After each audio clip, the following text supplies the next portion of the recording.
This is awesome. Awesome. I'm excited to hear more about your story. I know you've been in multifamily for a very long time. So can you give us your background on what you did before and how you got into this business? Okay. So my husband and I actually were realtors, residential realtors in Arizona in the early 2000s, and we're making a bunch of money and thought it would last forever. And, so we were spending a lot of money, weren't really saving.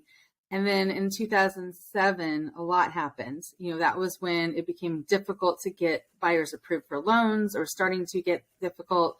We couldn't sell, we used to be able to put up a sign and have all these bids. And we thought, man, we're so good at this.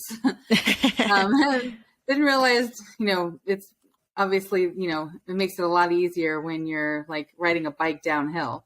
Right. But when it became really difficult, at the same time, we heard a commercial for Dave Lindahl, who is the, original multifamily guru. And it just compelled me to go and listen to him. And when I didn't actually listen to him, but it was like the 1 hour presentation to get to him. But as soon as I heard that, we knew that we had to make a change. We were in a situation where we had spent all of our money. We were having trouble making money, and we had a taste of self-employment. And, the choice was either we, find a new way of making money, or we're going to have to go work for someone else. And we really didn't want to go work for someone else. So, I think it was, God or whatever that put, that radio, commercial on. And when I listened about multifamily, I started actually crying, because I just knew this is it. This is what we've been looking for. So even though we had no money, I talked my husband into going out to Boston to go see Dave, and we put it on credit cards because we had no money.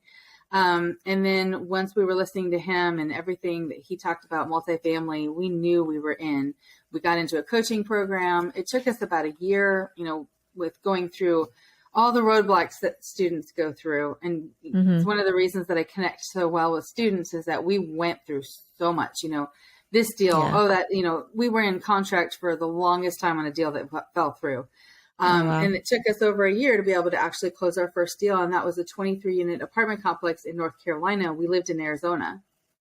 So, and that 23-unit apartment complex could not afford its own management company, and we needed a job. So we packed up our stuff and rented out our house, and said, told our young kids who were like 6 and 9, hey, we're going to go on an adventure in North Carolina. And they said, yay. But of course, it was a very stressful situation for us, because we had no friends. We have all of our friends and family here in Arizona. No friends, no family, no prospect, knew nothing. But we just went out there and started a property management company. We didn't know how to do that either. And our first complex had mostly Spanish-speaking residents. And we didn't, even though we're from an hour from the border, we didn't speak Spanish. I took 4 years of Spanish. I don't know why, but I can barely have a conversation at all. And so we would go there and figure out a way to communicate with them. And I got a translator to help me, who became a very good friend of mine. And just started building, relationships, and started building a property management company. That was never the goal. And I don't recommend that students go and start a management company. It really was, we spent 6 or 7 years managing our own properties. We built it up to a couple hundred units, which is a lot when you're managing your own stuff. But what we realized was, we're working hard, we're making money, but we're working too hard, and we're never going to be able to get to the goal, which is financial freedom and time freedom. And so what we wanted was a bunch of units, thousands of units, and to work less, to have other people working, and doing a lot of the work. So we finally gave in and said, all right, we're going to partner up with some people.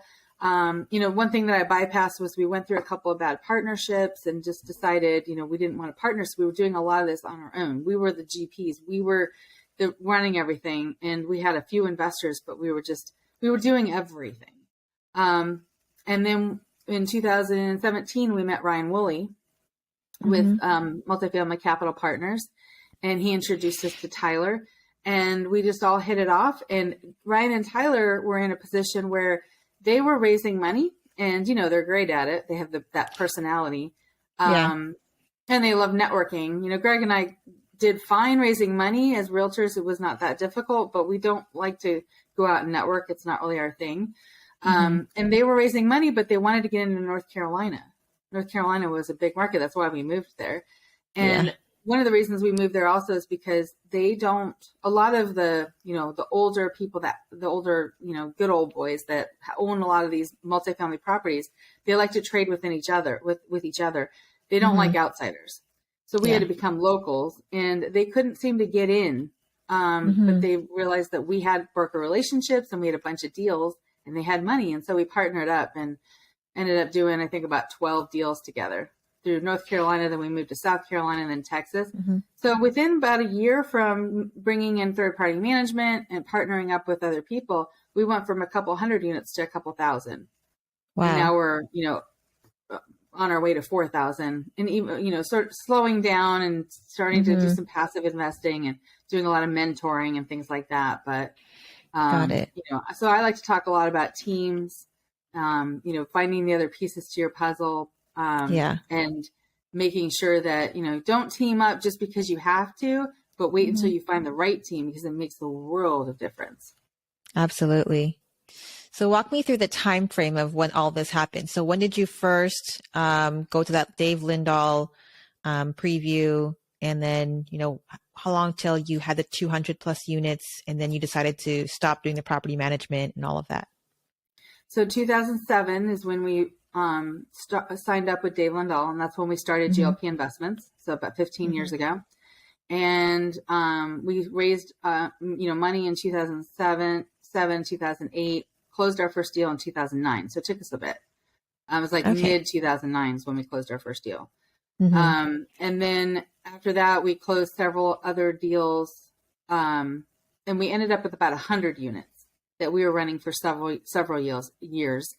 And it wasn't until 2016. Man, that's a lot longer than I even said. It wasn't until 2016 where we went, we bought a 100-something unit property, and we were managing it ourselves. And so we had 222 units under our management for a while. And that was at that point where we just realized, that's it. We can't do any more. We can't go buy more properties, nothing. And then it was 2017 when we met up with Ryan and Tyler and brought in third-party management. Like, everything happened in 2017 where it changed everying. So we did build a good foundation with learning management, and it's helped us with a transition into asset management, really understanding management. So I don't tell students, like, if you buy a small property and it can't afford management, it's not a terrible idea to start out, managing it, but you just don't want to get bogged down and stuck in it. And that's kind of what we did. We're like, oh, we're building a management company. And then you end up babysitting, we hired a manager. So at one point we had a couple managers, a couple maintenance people, but then you're babysitting, and that's not what I want either. Right. So now you and your husband now are just doing asset management? Is that what you guys are focusing on right now? So from 2017 up until a few months ago, actually just very recently, we were the asset managers for all of our properties, including most of Ryan and Tyler's properties, all the properties we did together. We were also broker relations and acquisitions. So we would find the deals, bring the deals, and then, facilitate the deal to the end, to closing. And I'm definitely a closer. I'm the one that's always making sure that everything's getting done and closed. And we also did the due diligence. But slowly, with Ryan and Tyler, at least, they have hired a lot of admin people that have filled in the gaps. And, like Brady Barker helps us with a lot of the due diligence over the last many deals that we've done. And we have Lindsay Daniels, who does a lot of the asset management. So we have other people that are, helping out with a lot of that stuff. And so Greg and I have sort of started backing off. And in September, we decided to stop doing new deals, except for one small one. But because we wanted to be able to actually take the holidays off for once in 15 years. So we're kind of, we've been telling everyone we're kind of on a break. But in February, when we go to the Peak Partnership with Multifamily Mindset, I'm doing a lot of drops here. Ryan, Tyler, you can pay me later. But in February, the Peak Partnership, we will definitely, be getting back into things, because I know that, that's a good time. February, everyone kind of goes to sleep for the holidays in January, and then February, it's like wake up time to go. For sure. Yeah, it's a good time. So you're just taking a break because you just want a holiday, not to do with the market or anything like that?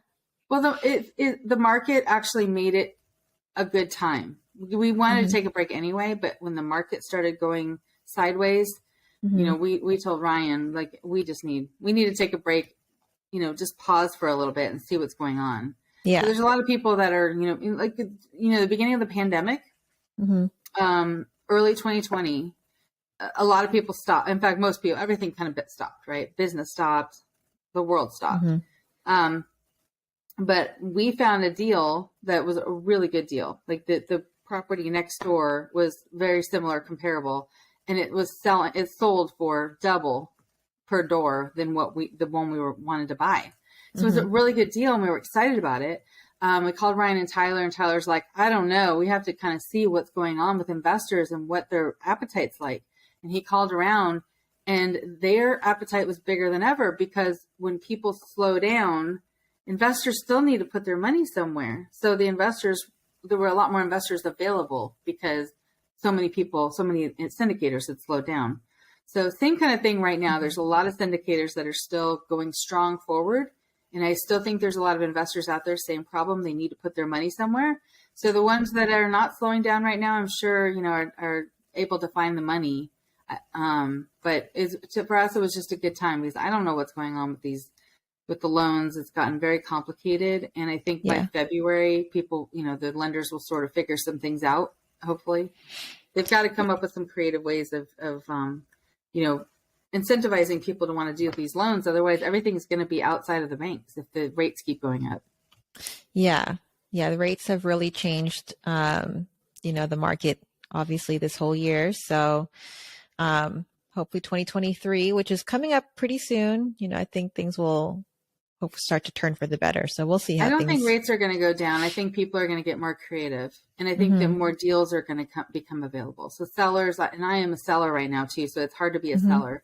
Yeah. Sellers are going to become more realistic, or they're going to hold their property. But if they need to sell it, they're going to be more realistic on pricing, and they may become more creative. Yeah. When we got started, or actually when we were going through the recession, so, when we got started, we were in a recession. And we had to do a lot of creative financing. Our first deal, we did seller financing. Actually, Mm-hmm. our first several deals, we did seller financing, and then refinance with the bank later.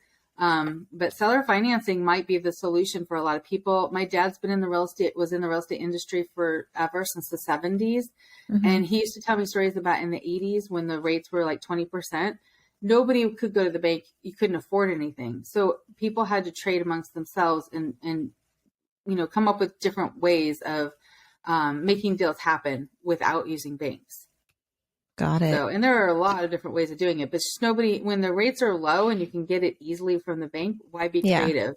But you Mm-hmm. have to kind of start thinking outside the box and come up with different ways. And my dad told me a story about how someone traded a cow. Wow. So, I mean, there's so much, Yeah. creativity is going to come out. And the ones that start getting creative and figuring out different ways of doing this, besides just the traditional go get an agency loan or a bridge loan, Yeah. those are the ones I think that are going to be very successful. Yeah, that's amazing. I mean, you've been able to scale fairly quickly, since 2017. You said you're approaching 4,000 units now. How time consuming is it? How have you been able to kind of create that time freedom, which is what everyone wants to have? Delegating. And it's hard for me because I definitely like to control things. But delegating, it's something that's still hard for me. But having other people, having good people, having asset managers helping out, and a good property management company. So, Mm-hmm. I like to talk with my regionals and work with my regionals for a few months and get a system together. And we're always tweaking things and trying to figure out what works best with that. Every deal is a little bit different, but coming up with different reporting and things like that, where, we were doing weekly calls for asset management. I just recently said, now that things are, as long as the property is stable, we're stable occupancy. If we're in a lease up, we need to do it at least weekly. But if we're stable, once a month is enough. And then in between, we set up text groups where anything that's going on, the management company texts all of us so that we all know at the same time. I just prefer text over email. My emails get lost. Yeah. So we have, we've trained them to all of us communicate together on a text line. They send us a report on Mondays and Thursdays with different information. So we always know what's going on. And if there's more follow-up needed, then we make a phone call, but we don't have to do, every single week where we're scheduling a call.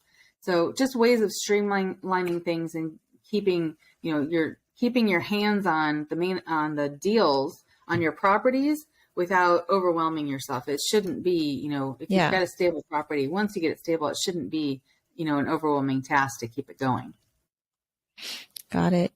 Now, for someone who's new and wants to have that goal of financial freedom, but they're not sure, how many units it would take, do you have any sort of guidelines around that of, once you get to this point, you'll probably be, is there a certain number you think for financial freedom? I know a lot of people do say throw out different numbers. I think it really depends because what kind of life, everyone's got a different, it could be $5,000 a month and that's all they need, or, what's your goal? 10,000 a month. When we hit 1,000 units, and it also depends on, so it's not about how many units because you're going to have different percentages. If you could have 10,000 units, but a tiny little percent and not really make much money. For us, we made a decent amount of money just on small properties because we owned 60 to 70% of the deal. We just had a few investors, small portion. So that's one thing that's cool about seller financing and different creative ways is that you can hold on to more of the deal.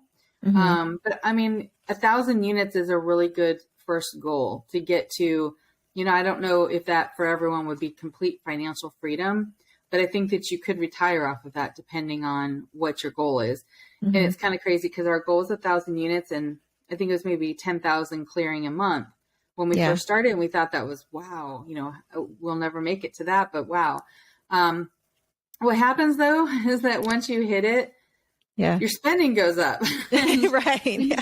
And all of a sudden you're like, well, now I want this and now I want that. So we were, I admit this and I feel guilty about it, but I've changed. But I admit when we first got started, this was about money. We wanted money. And, I don't feel guilty about the time, the goal of having free time for my kids and for my family. But it was really very money motivated. And we hit 1,000 units, we hit our money goals, and then we raised it to 2,000, hit our next money goals, then 3,000, hit our next money goals. And every time that I hit these goals, it's cool. It's great. You hit the goal, but I was so tunnel vision on now I got to get to the next goal. Now I got to get to the next goal. And so I guess my advice would be, don't be too tunnel vision. I see my son actually, Adam, with A&E Acquisitions. A lot of you guys probably know him. He's starting to do the same thing. He's buying all these books. He's obsessed with real estate and it's a good thing, but at the same time, priorities. So I would hit certain goals. I hit the 3,000 and I was like, well, I still don't have that like goosebump feeling that like, okay, I've made it feeling. And then I started going to multifamily mindset events and I was working with students because I thought, I want to slow down on being so stressed out and doing so much. So I'm going to pull myself back, which I've been able to do. And we have so much knowledge. We've made so many mistakes and done so many things that I want to be able to give it to other people so that they can avoid those mistakes. So I started talking to students and doing Zoom calls with students. And I had students tell me that I changed their life. Wow. Where I would have, like Bunny Wilford is one that came up to me crying because she said her story my story inspired her so much because she has kids and, just being a mom and all that stuff. And I get this goosebump, like someone tell me I changed their life or I did something like that. I get this goosebump feeling all over. And I thought that's what this is about. It wasn't about just hitting how many units or a certain amount of money. It's about being able to have the freedom and the time and the knowledge to be able to give back to other people and have those students be able to change people's lives and help people avoid a mistake or avoid losing a bunch of money or helping them, get over some obstacle that they couldn't get past. That's what I really, really enjoy. And I'm so jealous of Tyler because he gets to do that all the time. I think that's why he doesn't need to be doing this. He could easily be retired. But Exactly. that's why he's so good at it, because he absolutely loves, and we've talked about this, so many times. He loves helping the students, and then the students telling them that, that same thing. It's the most amazing thing. It's the most amazing feeling. So I think I want, that's my advice to everyone is, get to your goals, but realize that that's not really what life is about. That's not what this is about. You need to be able to give it back to others. If you don't give it back to the student, to more students or other people that are coming in and want to do the same thing, it's just that it's a waste. Yeah. So giving back. And speaking of that as well, you mentioned, your sons, and they've been able to join in the business as well. So how has that been, having the whole family involved? It's awesome. Adam and Eric have become partners. And so my younger son, Eric, he's decided he's taking a little bit of a break too, but he's, going to be 21. I think he jumped into it right out of high school. And he never really had a chance to be a kid, have fun. So he's going to go, we told him, go take a year off, go get an apartment, go get a job, wherever, do whatever you need to do. But Adam, and they're still working together, but Adam is full force ahead. I mean, he's reading interest rate books and some stuff that I'm like, they come to our house and I'm looking at this and I'm like, oh my gosh, I would fall asleep in 5 minutes, like actually reading books. And every time that he's, whatever he's doing, working out or anything that he's doing, he's always listening to podcasts, listening to Rich Dad, listening to whatever, and always real estate related. So he has become me, and that's a good thing and a bad thing. Because if I could go back, I would give myself, and I try to tell him this, I would give myself the advice of, slow it down and understand, I was, and I'm still kind of like this, like I'd stay up all night working, and I've been really a workaholic for quite some time, and it does take a toll on you. Yeah. So it's good that you're taking a step back, taking a few months to kind of, reset a little bit before getting back into it. Right. Yeah. And when I get back into it, we're going to be very, particular on what we do. But again, a lot of what I want to do, is being able to help people. So I'm excited about the Peak Partnership and meeting a lot of people. And you're going to be there, right? Yes, I'll be there. Cool. Yep. We'll meet in person there. So you mentioned you're going to be more particular. What kind of things are you going to do differently? What are some things, like, for example, I know you do sponsor deals. What are things that you're going to be looking for that maybe a new student should keep in mind, if they were to approach you and ask you to be a sponsor, for example? That's a good question. So we have done everything from 12 units up to 419 units. So, and I always thought when I was buying smaller properties, it's hard to get into 100 units plus, and that seems to be everyone's goal.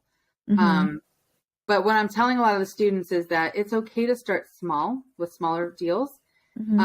So, we're buying a 27 unit right now, but it's just us and our family and a fund. But it's brand new, and it's in an emerging market. We have bought a lot of like 300 units and 400 units and some bigger deals. And if they're repositioning and they need work and there's occupancy issues, it is so much work. Even when you have property management and asset management, it's so much work to pull those out, and put them and get them stabilized with those big deals. And it will distract you from doing other deals. So you just have to be prepared for them. I'm not saying don't do it, but be prepared for it. So we're past that. We've done repositionings. We've done it where there's all this rehab work. We've done, just deals where it's just like, so hard to get it occupied and this and that, the wrong areas. So we don't want to do that anymore, the difficult work. And if you're going to do something like that, make sure that you're working with someone who's done it several times, because it's a lot. So for us, we are looking for newer deals, and that's a lot harder to find, but newer deals in like B areas, A or B areas. Okay. So I have told AM Multifamily is one of the groups that I love working with. We've become great friends, and we want to take a break. And I told them exactly what I was looking for. New, it can be smaller or whatever, in emerging markets, in a property, whatever. But I was telling him like a joke, like, this is the unicorn. You're not going to find this. Like, I didn't really want to do a deal. And then they actually found one. I don't know if we're going to be able to pull it off, but they actually found one. They brought it to me and I'm like, oh my gosh, I can't believe you did it. It was like a year old. But so those are hard to find. But newer properties, a lot less problems. If you're in a good area and newer property, if you've got bad management, that's such an easy fix. And even if it's not huge cash flow, for me, I think over the next, many years, a lot of wealthy people are just looking, especially with inflation, we're looking to hold value and increase value slowly is fine. Those repositionings, in a certain kind of market, we made a ton of money off of it, but it was because we were in a certain kind of market where you could, do what you do and then flip it, to someone else and let them finish it off. That was kind of our MO for a while. And we made great money doing that, but this is not the kind of market to do that. You're going to get stuck with it. You can't just turn around and sell it. Yeah. So buy something newer in a good area and hold for, 5 or 7 years until things do change. So I don't think we're getting out of this anytime soon. Okay. Got it. So your new strategy is to go into the new properties versus a whole bunch of repositioning, which is kind of what you've been doing for the last 15 years or so. Yeah, exactly. Everything needed rehab work and, pushing up rents and all that. And with the newer properties, if you're in the right area, it'll grow and it'll grow organically. Yeah. And I mean, a little bit of work is fine. Adding value. I love to add amenities or, fix amenities or basic things, but not where, it's really going to stuff that's really going to affect your occupancy. That's where you have a lot higher risk. Got it. Crime issues. We bought properties that had crime issues. We had to bring in security and things like that. And it's solvable. I mean, you can go in and the more problems a property has, in theory, at least, typically, the more work it is, but the more money you can make. So that's why we all go after those, because there's so much more value add. There's so much more potential. I totally get it. And I still believe in that. Yeah. We just don't have the energy for that anymore. So Good. It's almost like a semi-retirement-ish, right? kind of, yeah. Kind of, right? We'll wait for the unicorn, but we'll help people too. Awesome. Now, if someone was to approach you with a deal, what kind of things would you expect or want them to have prepared before coming forward to you? What are the things that need to be in line first? That's another good question. I typically tell students to make it simple, because I'm not going to go through a rent roll or a T12. That's something that you need to do. If it has an OM, great. Some properties don't. If it has an OM, I'd love to look at the OM so that I can look at pictures and the basics. And I know how to look at an OM quickly and be able to skim. And then a one pager. The one pager, which can be emailed to me, but the one pager needs to have I don't really want the whole underwriting, because it's too much. So I want to just see the basics. What's the cash on cash at purchase, and what's your projected in 1 year cash on cash? Cap rate. I don't even care so much about cap rate, but it is important. So cap rate and price per door, and I really want to know about the area, why you like it, what is within a 1 mile radius, what's around there. Within a 1 mile radius. You can also go out 2, 3, 4, 5 miles, but 1 mile radius is really what your area is. And where are these people working? What's the demographics? Are there hospitals or, things where you can, because if you want to come in and push rents or even have rents organically go up, you need to have people who can afford to pay the higher rents. So if all you have is like check cashing places or, what's another one that I'm getting a blank on, but some gas stations, like if there's a gas station nearby, a lot of times gas stations, they can be good if they're being run right. But we had a gas station where it was just drug dealing, constant drug dealing all the time. So it's really, for us, it's about the area and when was the property built? How big is it? Just all the basics on one page. Make it simple for us so that we don't have to go digging for information. Got it. Love it. Well, I think we've learned a lot, got a lot of valuable information. I really appreciate your time. What's the best way for people to get in touch with you? Facebook. Facebook. Yeah, Lisa L. Parrish on Facebook and in Perfect. iMessage.